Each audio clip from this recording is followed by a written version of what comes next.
ಮಹಿಳಾ ಕಂಡಕ್ಟರ್ ಮೇಲೆ ಮಹಿಳಾ ಪ್ರಯಾಣಿಕರಿಂದ ಹಲ್ಲೆಯ ಆರೋಪ. 8ನೇ ಮೈಲಿಯಿಂದ ಮೆಜೆಸ್ಟಿಕ್ಗೆ ಬರ್ತಾ ಇದ್ದಂತಹ ಬಸ್ನಲ್ಲಿ ನಡೆದಿದೆ ಈ ಘಟನೆ. ದಾಸರಹಳ್ಳಿ ಬಳಿ ಕಂಡಕ್ಟರ್ ಸುಕನ್ಯಾ ಅವರಿಗೆ ಮಹಿಳಾ ಪ್ರಯಾಣಿಕರು ಹಲ್ಲೆ ಮಾಡಿದ್ದಾರೆ ಎನ್ನುವಂತಹ ಆರೋಪ. ಪೀಣ್ಯ ಠಾಣೆಗೆ ಮಹಿಳಾ ಕಂಡಕ್ಟರ್ ದೂರನ್ನು ಕೊಟ್ಟಿದ್ದಾರೆ.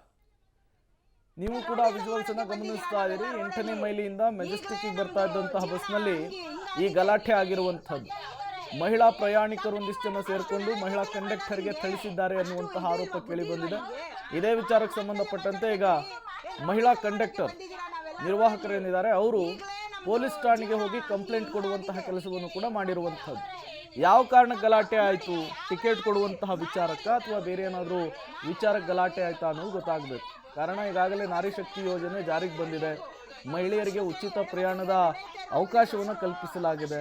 ಆಧಾರ್ ಕಾರ್ಡನ್ನು ತೋರಿಸಬೇಕು ಅಥವಾ ಗುರುತಿನ ಚೀಟಿಯನ್ನು ತೋರಿಸಬೇಕು. ಈ ವಿಚಾರಕ್ಕೇನೆ ಆಯ್ತಾ ಅಥವಾ ಬೇರೆ ಏನಾದರೂ ಕಾರಣ ಇದೆಯಾ ಅನ್ನೋದು ಗೊತ್ತಾಗಬೇಕಿದೆ.